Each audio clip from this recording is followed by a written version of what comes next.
Sa tuwing tayo'y uhaw at gutom, at ang sikmurang kumakalam ay ayaw tumikon.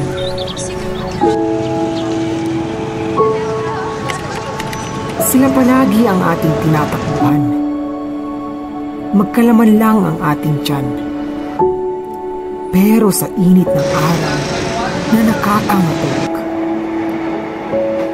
sila rin kaya'y namubusog?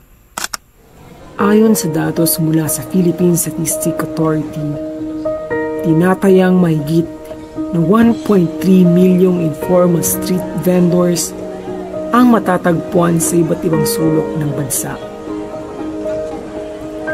Sa bilang na ito, malaking porsyento ay kababaihan. Mga ina, kapatid at anak na nagsusumikap para sa pang-araw-araw na kabuhayan. Gaya na lamang ng paglatag ng kanilang mga paninda dito sa syudad ng Vigan, ay kasabay din ng paglatag ng kanilang pangarap. Katulad na lamang ng 50 anyos na si Aling Lailani Tabok.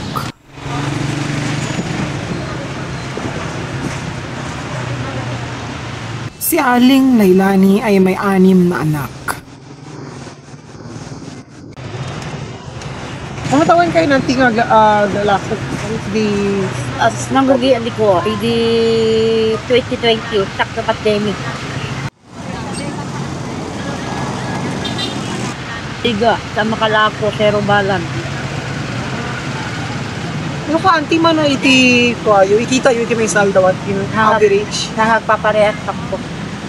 Jadi ba't pasi at kami yung papareho. Kahit sa maghapong pagtitinda ni Aling Lailani, ay hindi pa rin sapat ang kanyang kinikita upang matustusan ang pang-araw-araw na gastusin. Pagkasyahin natin, nara ka sa Noriga na ko. Pagkasyahin natin. Lagi lumangan ng mga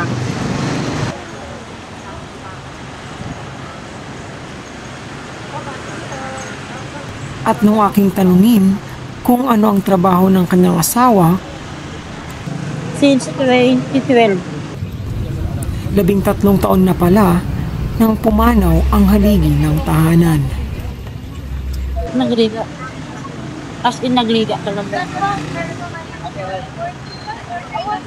Nagliga nga, lalo idi damdam mo lang kailangan na nakajili asawa. Ang solo parents. Lalo yun, namdangal pa sa isi. Kagaya ng empanadang malutong ni Aling Lalaine, ay naging malutong na rin ang kanilang pamumuhay. Sa munting tindahan ni Aling Lailani, napansin naming may kasama itong mga bata.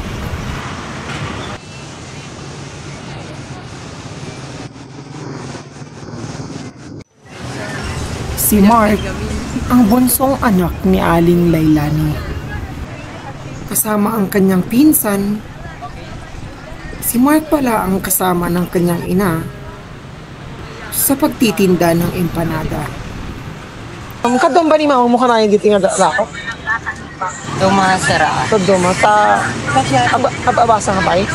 Sa grade mo? Grade 9 sir. Ang mga kapatid naman ni Mark ay may nagtapos na ng senior high school at grade 10.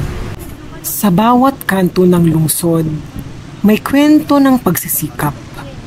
Sa ilalim ng init ng araw, may taong patuloy na lumalaban para sa kanyang pangarap.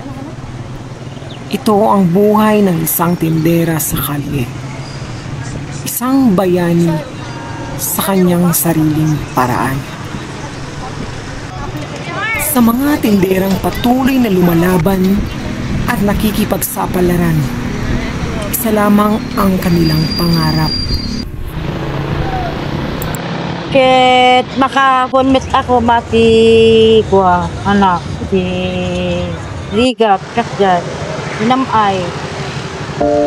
Hindi lamang sila nagbibenta upang mabuhay. Sila ang bumubuhay sa ating mga kalsada, sa ating mga komunidad, at sa ating ekonomiya.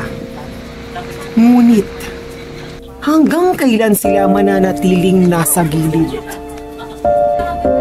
Ang tanong ngayon ay hindi na kung ano ang ginagawa nila para sa atin, kundi ano ang ginagawa natin para sa kanila.